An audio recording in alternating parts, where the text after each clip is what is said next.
we are one of the leading student and graduate careers websites. So we've been around for over 20 years, so quite a while now. So we really kind of understand this market, we understand the audience. And what we do is we take enormous pride in our engagement and commitment to listening to students. And then what we do is we translate that messaging and advise employers just like you on how to attract top talent. So today we'll focus on that diversity and inclusion piece. So today what I'm going to go through is I'm going to firstly cover the current landscape on the cost of working. This is to ensure that you're attracting candidates from all backgrounds and making your roles accessible to everyone. Then secondly, I'm going to share some findings from our latest Candidate Compass report. So these are brand new findings. We recently surveyed it's June now, in May, we surveyed thousands of students and graduates to understand their career perceptions. And then what we'll do is we'll look into how particular groups are feeling. So we'll be really going into the nitty-gritty of our research. And then finally, I'm going to share some top tips and tools for you all on how to attract a diverse talent pool. So I'm going to go in right away. So in ensuring that you are attracting and retaining diverse talent and improving social mobility, it's really useful to consider the financial strain on the average graduate's first job. Now, we recently undertook some research into the burdens faced by the entry-level workforce. Now, this clearly demonstrated unaffordability issues for those of a lower socioeconomic status. So our research consisted of surveying 2,000 individuals who had graduated in the past 5 years. Now, our research shows that the average upfront cost for starting a first job is around £2,500. Now, this includes the average cost of relocation, plus fees such as putting down an initial rental deposit and paying the first month's rent, amongst many other fees such as anything that you include with moving. And then for those who are relocating to London, the costs are even higher. So this is especially troubling when considering that more than 2/3 of graduates start their working life with an average overdraft of just under 1.4k. Now, this is aside from other student debt, which again averages around £36,000. So what does this mean? Well, the financial realities are simply too much for graduates, leading many to revisit their career plans to avoid the cost of relocating or interview travel costs. So sometimes they rely on credit cards or overdrafts and perhaps loans from their parents to address these issues. But this is ultimately going to impact those from lower socioeconomic backgrounds the most, as they may not be in a position to borrow from their family or pay back a loan. So when we look further into this, we look at how this impacts graduates once they've started a role.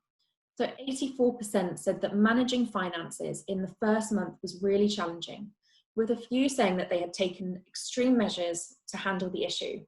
So some said that they skipped meals, some used food banks, and others even told us that they went on dates to avoid paying for food. So it is really startling. Now, what we're really trying to emphasize here is that we are seeing so many employers, you're all here, you're all trying to tackle the diversity and inclusion in the workplace to make it more inclusive for everyone. But how can we do that if students are deterred by the high costs? So it's just got a few tips here. So firstly, have you thought about offering any additional benefits to help graduates with relocation costs, such as a golden handshake? So Kantar offer graduates a relocation package of £1,000, which can be spent on anything to support graduates on their new job. And could you consider a similar offering? So our Candidate Compass report, which I will be delving into shortly, shows that offering financial support with travel is really important, particularly to those who receive free school meals. Now, secondly, make sure that you provide that any support that you can provide is really clearly noted in the job description and throughout the recruitment process, with examples included.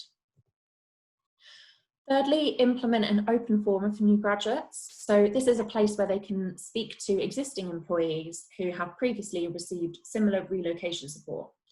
Now, this will allow them to discuss processes and guidance, making them feel much more comfortable to ask for this. And then finally, can you offer a living wage for your undergraduate and graduate programs? So from our candidate compass research, this is noted as a key way for employers to show they are attracting a diverse workforce. So when we look at how this alters across different groups of individuals, this is the most important for those from mixed or multiple ethnic groups, with 46% selecting this as a great way to show that you are being diverse. Now, with that note, I'm now going to share the findings from our latest Candidate Compass report. So, like it says here, we've been producing this report for, wow, eight years now. I can't believe it's been that long.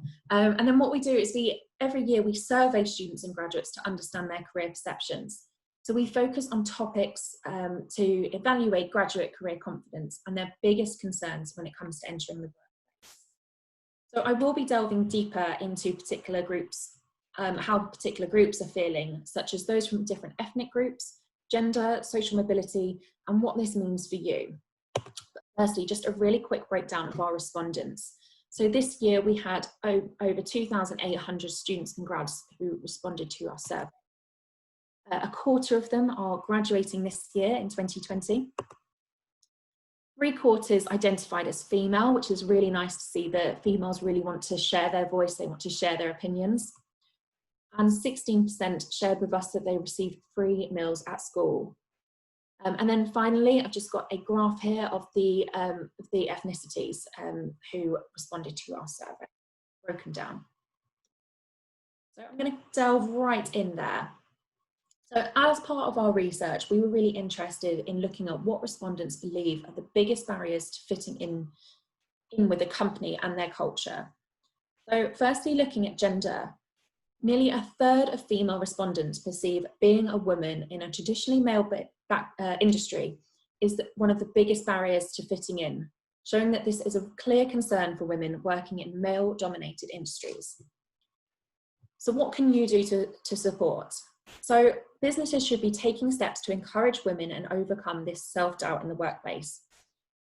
Can you be celebrating powerful role models in your business?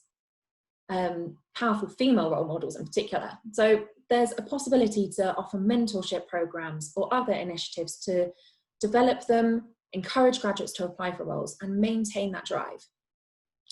And secondly, have a think about anything that you're currently doing and how you're doing this, and be sure to promote this to new graduates. You could even host lunches or meetings between graduates and senior women within your business, or even in the application process, have this as part of it and host insight days, which attract more females to apply by offering them that chance to meet and speak and network with these powerful role models.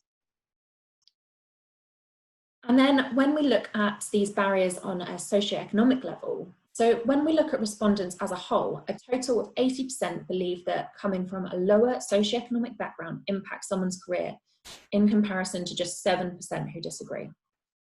And when we look at what respondents believe are the biggest barriers to fitting in, it's sad to see that 1/4 believe that not coming from a similar socioeconomic background is a barrier to fitting in. So when we split this by ethnic group and how the responses vary, those from Black or African and Caribbean British respondents were much more likely to see not coming from a similar socioeconomic background as a barrier, with 1/3 stating this. The next most likely group to see this as a barrier were Asian or Asian British and mixed or multiple ethnic groups, with 1/4 of these respondents saying that this is a barrier. This was the least concern for white respondents, of which only 18% of them considered not coming from a similar socioeconomic background as a barrier. Now, when we look at coming from a minority of background as a barrier to fitting in, specifically looking at ethnic groups, the responses vary considerably. So of those who selected coming from a minority background as a barrier, almost half of respondents are Black or African or Caribbean British, revealing that these students and graduates are the most likely to feel this as a barrier. And we suggest making sure that your recruitment campaigns are visual and making sure that they are representative of those you're trying to attract. But most importantly, make sure that these visuals are authentic.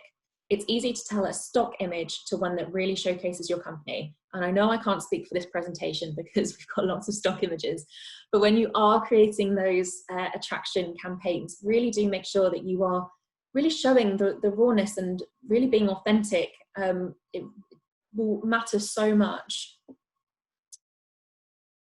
And then when we look at, again, at those who believe coming from a minority background is the biggest barrier, but this time we're looking at the difference between candidates who did and didn't receive free school meals. This is also really insightful. So with 24%, so a quarter of those who did receive free school meals stated that this is a barrier versus half the percentage of those who did not receive these. And with this in mind, what can be done to minimise these concerns and ensure that more students and graduates from different backgrounds are not put off applying or fear the company culture? Are you able to promote diverse groups in your organisation? So for those who don't know, Milkround is part of Total Jobs Group. Now at Total Jobs Group, we have a diversity and inclusion group made up of different colleagues around the business, building initiatives to support current employees and attract new ones too. And I think that the work that is being done, particularly around this really challenging time, they're doing a really fantastic job at supporting colleagues. So having groups like this, particularly in times like these, if not, well, at all times, is just so important. Now, next I'm going to take you through our insight on salary expectations for students and graduates. So firstly, looking at the disparities between males and females. So firstly, I'd just like to note that, just to bring this into perspective, that according to the Institute of Student Employers research in 2019, the average starting salary for a graduate is around £29,000. So women have lower salary expectations, according to our research, with 3/4 of females expecting to earn under 30k a year upon graduation, and 68% of males expecting the same amount. And then when we look at 5 years post-graduation, so that graph on the right, there is still a difference between male and female salary expectations. And this is ultimately expanding as the years go on, with 69% of females believing that they will earn less than £45,000 compared to 58% of males. So unsurprisingly, with lower salary expectations, 40% of women are concerned about low pay in the future compared to 1/3 of men. This is the same as our findings from last year, so highlighting that this is still the same concern, still a very relevant concern for females.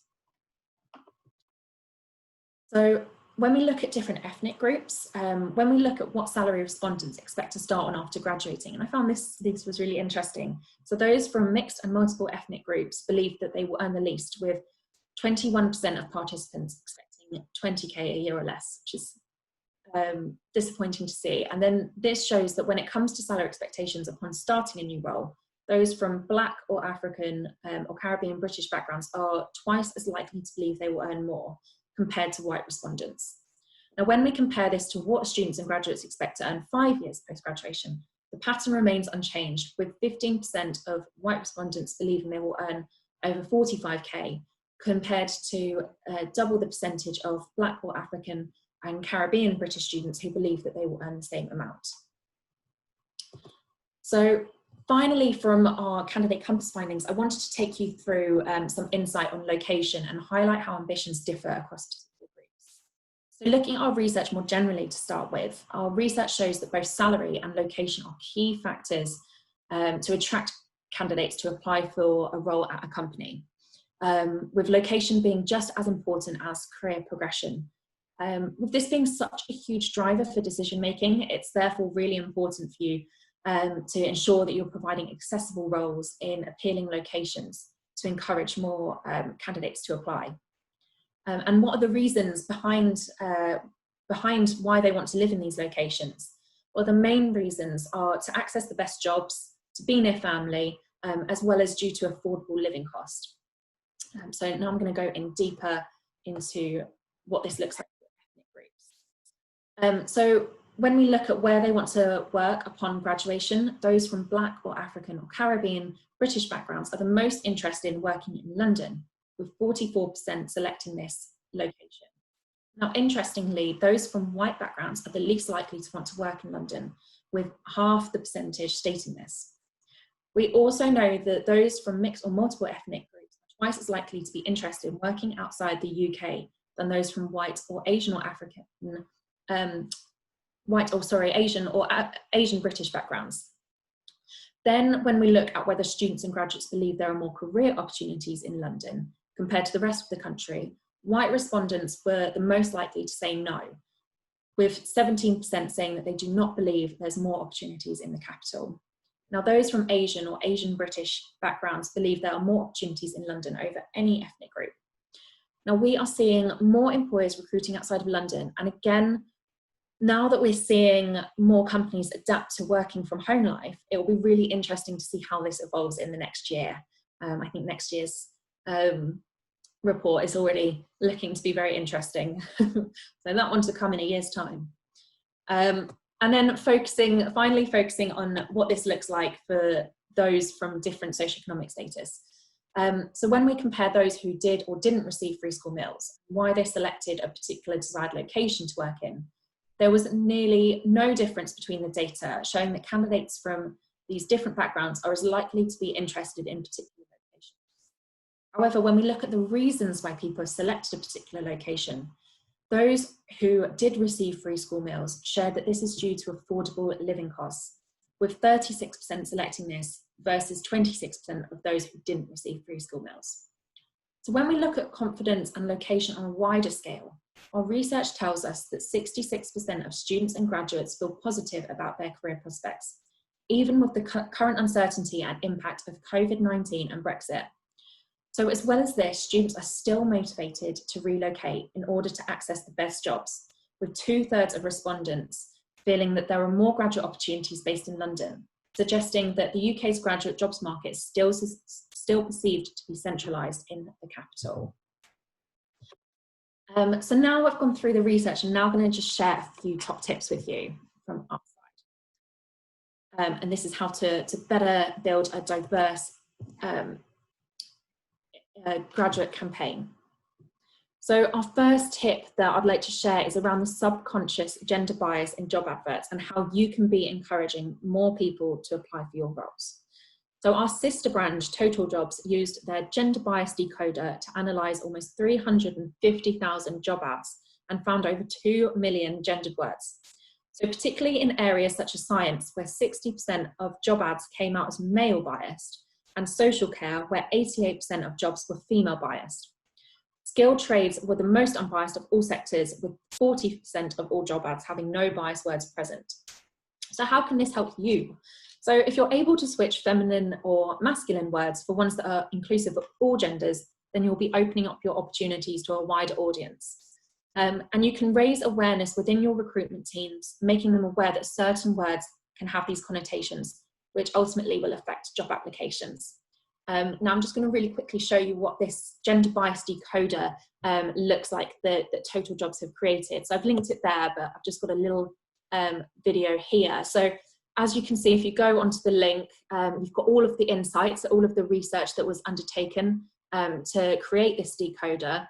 And then when you click on the decoder, what you do is you copy and paste your job advert in there, and then it will highlight all of the words that are either female coded or male coded. And it's just a really easy, quick tool to use. So I really do recommend you guys using that. So our second tip is one we touched on earlier. So it's around gender and how to ensure women don't see working in a male-dominated industry as a barrier. So like I said earlier, celebrate female role models and promote this. Offer mentorship programs, host lunches, or bring influential women in business into your businesses to speak to colleagues. You can also make this part of Insight Day for potential candidates. So what you can then do is include your case studies as videos on either articles on your site, or you can include these in your job adverts too, which I really recommend including videos that showcase and have case studies of your current employees as part of the job advert. So this will ensure that right from the beginning, when a candidate sees your role, that they can visualize that dedication to minorities within your organization. And representation, so seeing people similar to yourself, is a crucial part of feeling like you belong.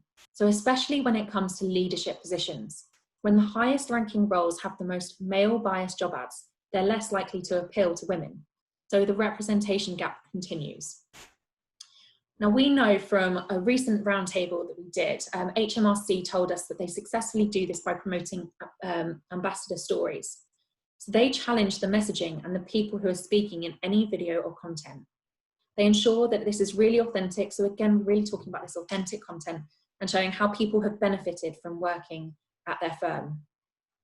Now, this could be implemented not just to increase applications for women, but also for any particular group in your organisation.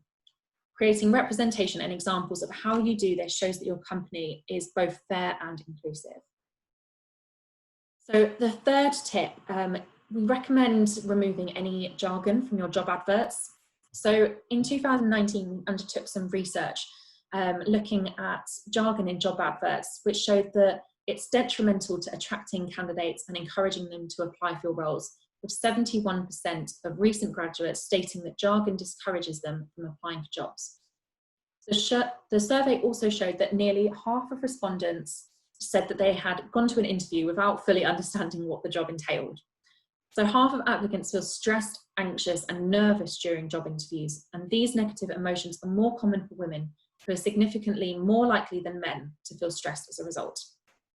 Now, we created a jargon decoder which works in a very similar way to the gender bias decoder, whereby you're able to copy and paste a job advert in a text checker. It's free for anyone to use, including candidates. So again, I'm just going to really quickly show you what this looks like.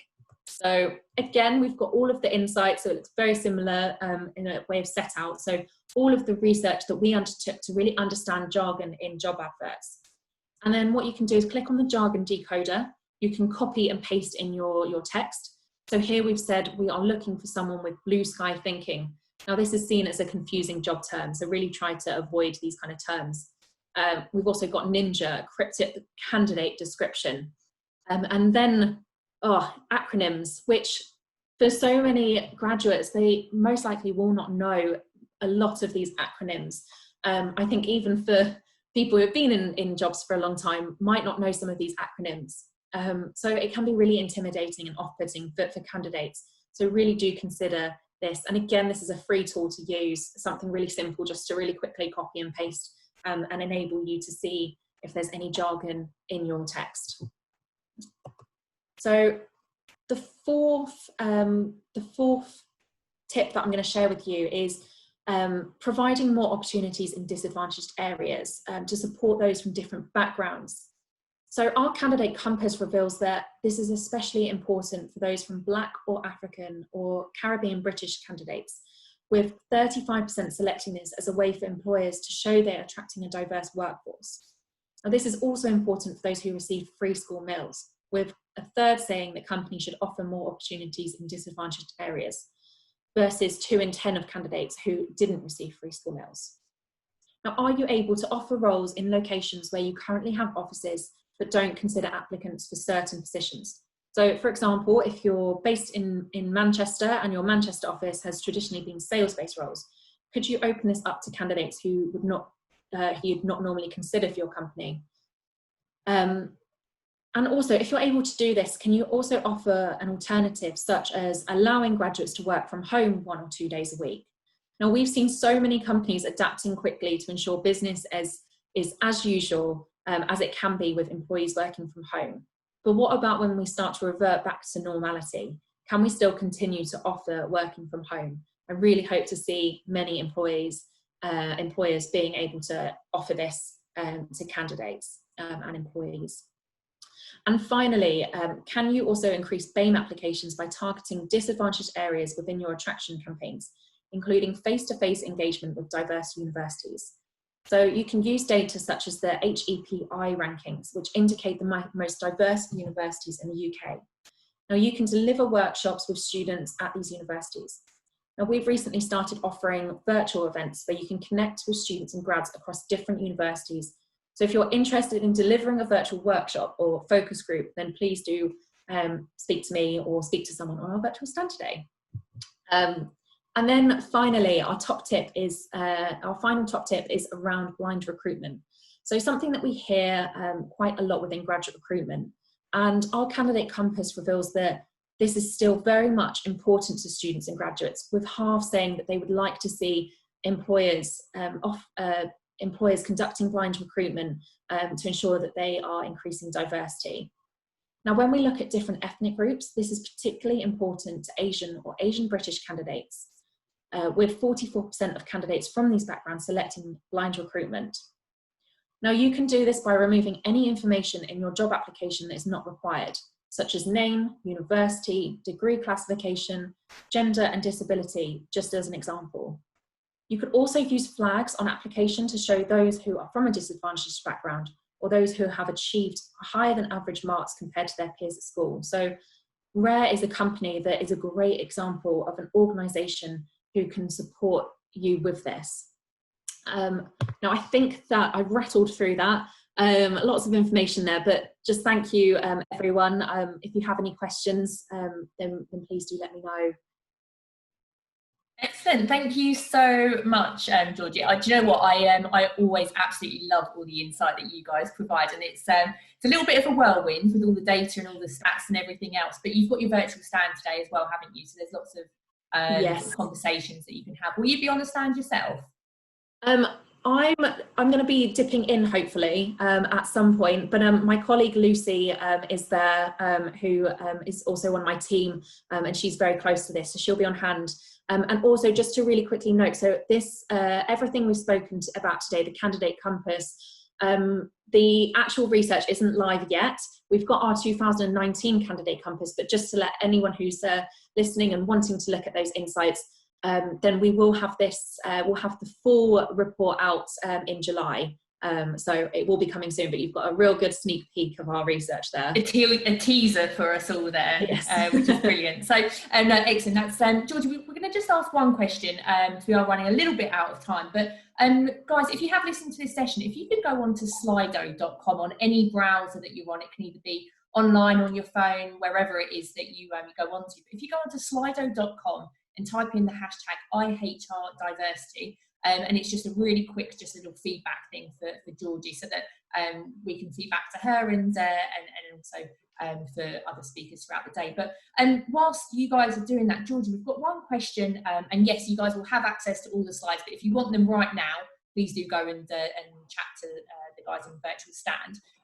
But isn't there a danger that if businesses focus too much on the showcasing of any minority individuals without actually changing the makeup of their organisation? So if they're not actually a diverse company, but they're only showcasing the few people that they do have that are a minority, doesn't this negatively impact on retention and engagement? I think that's a really interesting one, and I think it's more and I think it's a test approach for a lot of companies. Like, if they want to be increasing diversity in the workplace, then you need to be testing things out, because I think for retention, it's all about, like, it is a really tricky, I think it is a really tricky point to like, when you're maybe not generally haven't been diverse and haven't been able to kind of attract that kind of diversity. But I think it all starts with one step, and you have to start there, otherwise you can't grow and you can't kind of continue that. So it really does need to start somewhere, and I think now more than ever it needs to be addressed. So yeah, I think that's... Yeah, absolutely. And I think as well, if you're quite honest in your approach and just say, we are not where we should be, we are not where we'd like to be, but these are the actions that we're taking, actually it's something that people can get on board with. Exactly. And supporting those candidates coming in, saying that you're there to listen to them, that you want to learn from them as well. I think that reverse mentoring can really be helpful. So having these new candidates coming in and having diverse employees coming in and being able to teach and educate and to be able to have that support will really, really help companies